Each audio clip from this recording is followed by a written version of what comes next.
Bonjour et bienvenue dans cette nouvelle vidéo dédiée au webtoon en classe de FLE.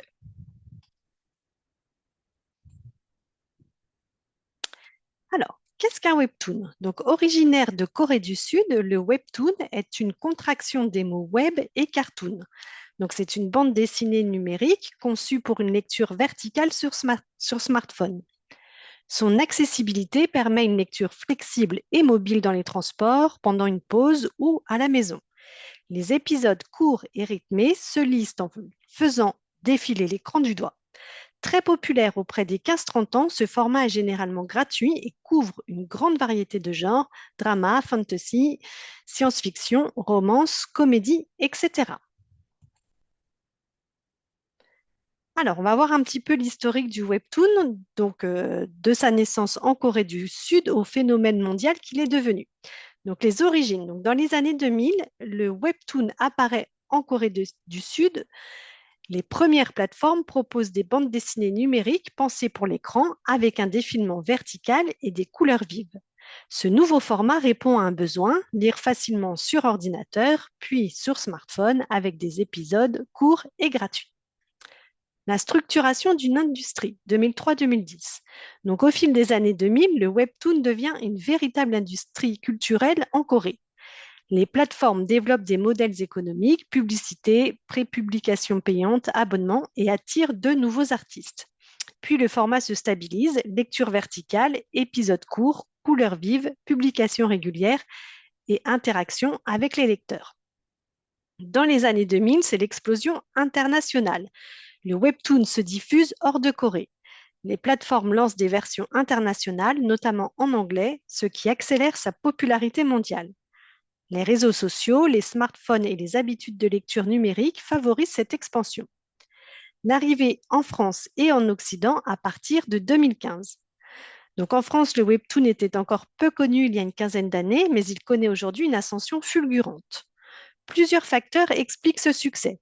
Traduction de séries coréennes, émergence d'auteurs francophones, adaptation en séries, films et dramas, présence dans les festivals comme le Japan Expo ou le World Wide Webtoon, rebaptisé depuis les rencontres internationales du webtoon. Le webtoon devient un incontournable de la bande dessinée numérique. Alors, donc, petite différence entre la bande dessinée, le manga et le webtoon. Donc, origine culturelle. Alors, BD. Donc, là, je parle de la BD franco-belge, donc de tradition européenne. Le manga. Donc, c'est une bande dessinée japonaise. Et le webtoon, lui, est né en Corée du Sud. Il est pensé pour le numérique et le smartphone. Donc, format et support. La BD est de format imprimé avec des pages fixes. Sa mise en page est variée, elle contient des cases multiples. La lecture se fait de gauche à droite. Le manga, de format imprimé également, souvent noir et blanc, mais pas toujours. La lecture se fait de droite à gauche. Ses pages sont denses, contenant de nombreuses cases. Sa taille de page est standardisée. Le webtoon, lui, est de format 100% numérique, donc pensé pour le smartphone. La lecture est verticale et se fait en scrollant. Le webtoon contient une seule colonne d'images avec des cases espacées. Donc le style graphique, donc dans la BD, on retrouve une grande diversité de styles, donc réaliste, humoristique, lignes claires, etc. Donc le manga, lui, a un style artistique distinctif avec les codes graphiques japonais. Donc on va retrouver des yeux très expressifs, des traits exagérés, beaucoup de dynamisme et tout un tas d'onomatopées. Donc on retrouve une grande variété de genres. D'ailleurs, j'avais fait une vidéo intitulée Le portrait chinois en classe de FLE où notamment je faisais un portrait chinois type manga et j'expliquais justement la variété de genres des mangas. Donc le webtoon, on retrouve des couleurs éclatantes et un style proche du manhwa coréen avec une ambiance immersive. Donc le manhwa, donc c'est une BD coréenne qu'on peut retrouver sur divers supports, donc en support papier, en support pensé pour les ordinateurs et pour les téléphones portables. Alors, mode de publication. Donc, pour la BD, les albums sont publiés en librairie, pardon, souvent à un rythme lent, un tome par an. Le manga, donc la prépublication se fait en magazine, puis en volume relié. Le webtoon, donc la publication est hebdomadaire ou bi-hebdomadaire et se fait en ligne. Son modèle économique est basé sur la gratuité et on retrouve souvent des options payantes pour la lecture de chapitres anticipés, par exemple. Donc, expérience de lecture. Donc, pour la BD, la lecture se fait page par page avec une structure un petit peu complexe. Le manga, donc là, on a une lecture rapide, une forte dynamique visuelle.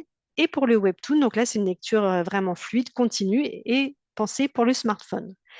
Les enjeux culturels de la BD. Donc, la BD, elle est de tradition européenne et elle est fortement ancrée dans la culture littéraire. Le manga, donc de culture populaire japonaise, il s'est exporté mondialement. Et le webtoon de culture numérique coréenne, donc il s'est pareil est exporté partout sur le globe. Alors, on arrive à ce qui nous intéresse vraiment, donc le webtoon, un support authentique pour la classe de FLE. Donc, le webtoon connaît aujourd'hui un succès considérable et touche un public mondial, notamment les adolescents et les jeunes adultes. Sa dimension nomade en fait un support particulièrement pertinent pour les apprenants qui peuvent le lire facilement et à leur rythme. Pour les enseignants de FLE, le webtoon constitue un outil authentique, motivant et adapté aux pratiques de lectures actuelles des jeunes. Pour le FLE, le webtoon offre donc un support riche permettant de travailler, alors entre autres, la compréhension écrite grâce à des dialogues courts, contextualisés et illustrés, le lexique des actions, des émotions, de la description, donc les registres de langue et notamment le langage familier et courant, les compétences interculturelles avec la découverte de codes graphiques et narratifs du webtoon et permet de travailler également la production orale ou écrite, par exemple en résumant, en imaginant la suite ou en créant un épisode. Donc là, ce ne sont vraiment que quelques exemples et il y en a bien d'autres. Alors, pour choisir vos webtoons, donc vous trouvez tout un tas d'applications de plateformes sur le web. Alors, si vous voulez travailler le webtoon au niveau A1, donc là, il faut vraiment choisir des histoires simples avec beaucoup d'images et puis des phrases très courtes, avec un vocabulaire très accessible et puis un petit peu répétitif. Par exemple, vous allez travailler des expressions simples de la vie de tous les jours, vous allez travailler les salutations, le présent. Donc voilà pour le niveau A1. Pour le niveau A2, donc là, vous allez choisir des webtoons avec des dialogues un tout petit peu plus longs, avec des situations sociales un petit peu plus variées. Donc ça peut être des situations de la vie quotidienne, des situations en lien avec la vie étudiante ou la vie au travail. Donc là, vous pouvez travailler en A2, le passé composé, le lexique des sentiments, du travail, des études et quelques connecteurs simples. En B1, vous allez choisir des webtoons avec des dialogues qui vont devenir un peu plus spontanés, un petit peu plus rapides. Donc là, vous allez choisir des webtoons avec des situations sociales un petit peu plus variées, un petit peu plus complexes, un lexique également un petit peu plus varié. Donc, vous pouvez travailler en B1 l'imparfait, les expressions familières, l'opinion et l'argumentation, par exemple. En B2, vous allez choisir des webtoons avec des histoires un petit peu plus denses et un lexique un petit peu plus élaboré, par exemple un lexique abstrait ou soutenu. Vous pouvez, par exemple, travailler les nuances de langue, les différents registres, le registre familier, le registre soutenu, l'argumentation complexe. Voilà, et vous pouvez travailler également des histoires où il y a un petit peu des nuances comme ça plus subtiles et des références culturelles et un lexique plus élaboré. Donc voici. Alors, pourquoi utiliser le webtoon en classe de FLE? Donc, le webtoon, c'est un support motivant puisqu'il correspond aux pratiques de lecture réelle des apprenants. Il est très accessible, les épisodes sont très courts, visuels et faciles à comprendre. Il est flexible, donc utilisable en classe, utilisable également en autonomie ou en projet. Il est également inclusif puisque les images vont venir soutenir la compréhension, ce qui va faciliter l'accès pour les apprenants. Le webtoon permet également de travailler des compétences transversales comme la lecture multimodale, l'éducation aux médias et la créativité numérique. Alors, je vous propose maintenant quelques petites pistes d'exploitation pédagogique, mais vraiment, ce sont juste des débuts de pistes, on va dire, hein. Donc, production orale. Ce que vous pouvez faire avec vos apprenants, donc, c'est leur faire résumer résumer un épisode, donc un petit résumé à l'oral ou alors leur faire enregistrer un petit vocal. Euh, mais par exemple, vous pouvez leur mettre quelques contraintes. Par exemple, résumer en 5 phrases ou alors résumer en utilisant uniquement le passé composé ou résumer en utilisant quelques connecteurs. Hein. Donc, en interaction orale, vous pouvez leur faire faire un débat ou leur faire jouer une scène, par exemple. Donc, un débat, par exemple, vous pouvez leur poser des questions comme qu'auriez-vous fait à la place du personnage? Pensez-vous que ce personnage avait raison, a fait le bon choix, etc. Donc là, l'objectif, ça va être de leur faire travailler l'argumentation et l'expression de l'opinion.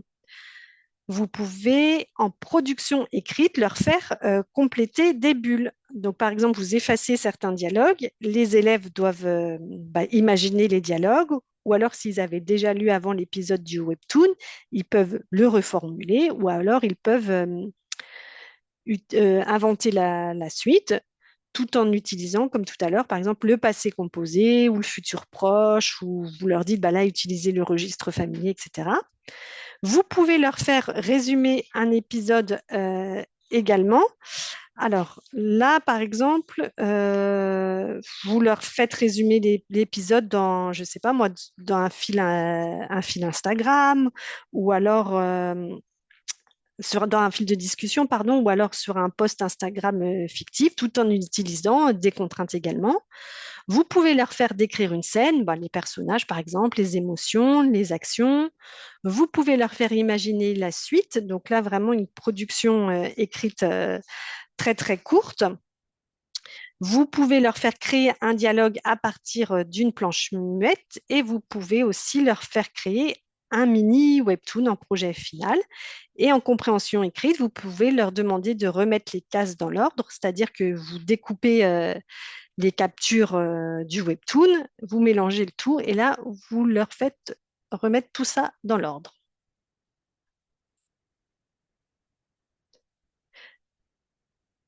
Voilà, j'espère que cette vidéo vous aura plu. Je vous remercie de votre attention et je vous dis à bientôt.